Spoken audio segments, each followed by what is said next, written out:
ठाकुर जी, गीता में अक्सर, महाभारत में अक्सर भगवान श्री कृष्ण जब अपनी बात कहते हैं तो वो कहते हैं धर्म पर चलो, धर्म को निभाओ, धर्म के हेतु काम करो।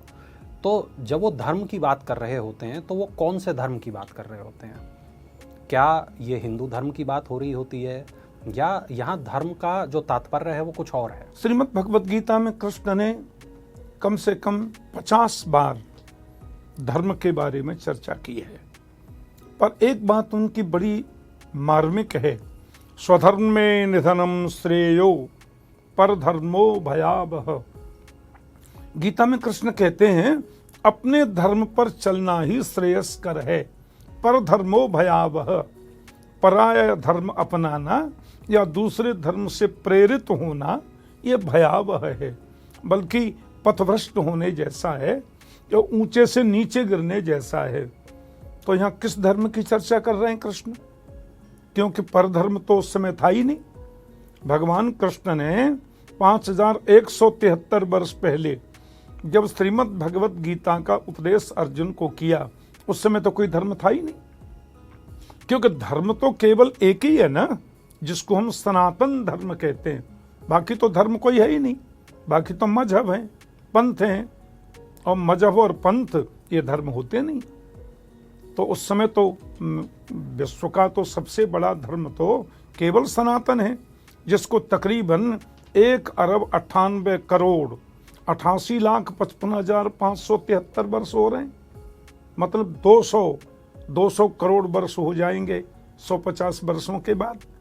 इतना प्राचीन सनातन धर्म है, जिस दिन से दुनिया की नींव रखी तब से सनातन धर्म है, और कोई धर्म है ही नहीं।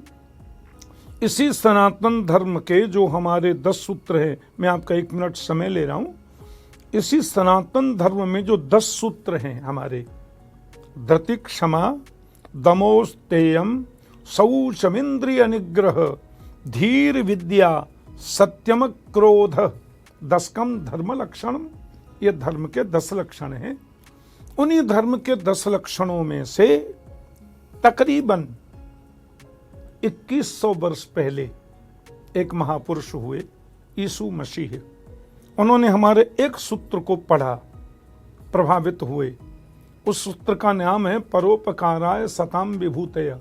दूसरे का उपकार करो, मरीज की सेवा, गरीब की सेवा, अपाहिज की सेवा, जितना बन सके उसकी सेवा।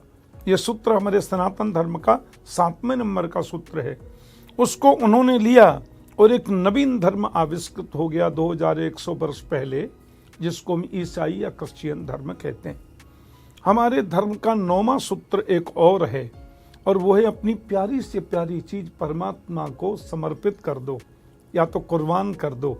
उसी के बहिरंग भाव को लेकर के एक और महापुरुष हुए मोहम्मद साहब।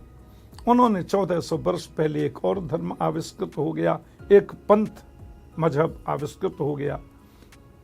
वस्तुतः धर्म तो और कोई है ही नहीं, धर्म तो सनातन है। और ये बुद्धिज्म है, जैन है, ये सब तो सनातन ही है। इसमें तो कोई अंतर ही, वो दूसरा धर्म ही नहीं है। सनातन धर्म के जो 4 खम्भे हैं, बौद्ध, जैन, आर्य समाज और सिख, हमारे सदगुरु नानक देव जी, ये सब सनातनी हैं। उसके बारे में मैं आपको आगे व्याख्या इसकी करूंगा। तो धर्म तो केवल सनातन है। तो भगवान जो कह रहे हैं स्वधर्मे निधनम श्रेयो पर धर्मो भयावह, यह स्वधर्म का तात्पर्य क्या है? अपनी आत्मा का धर्म। स्व माने मेरा, और मेरा जो आत्मा है उस आत्मा को जानने का धर्म। तुम कौन हो? एकांत में बैठ करके अपने आप से प्रश्न करो, को हम, मैं कौन हूं? मैं शरीर हूं, तो कम से कम इसको मरने तो नहीं देना चाहिए। ये तो मर जाता है, हम रोक पाते हैं क्या? मैं नाक हूं, तो नाक कभी कभी सूंघना बंद कर देती है, पावर खत्म। ये तो नहीं होना चाहिए, पर ये हो जाता है। मैं आंखें हूं, तो कई बार आदमी बैठे बैठे कहता मुझे दिख नहीं रहा है। अरे भाई क्या हुआ? बोले अभी तो दिख रहा था।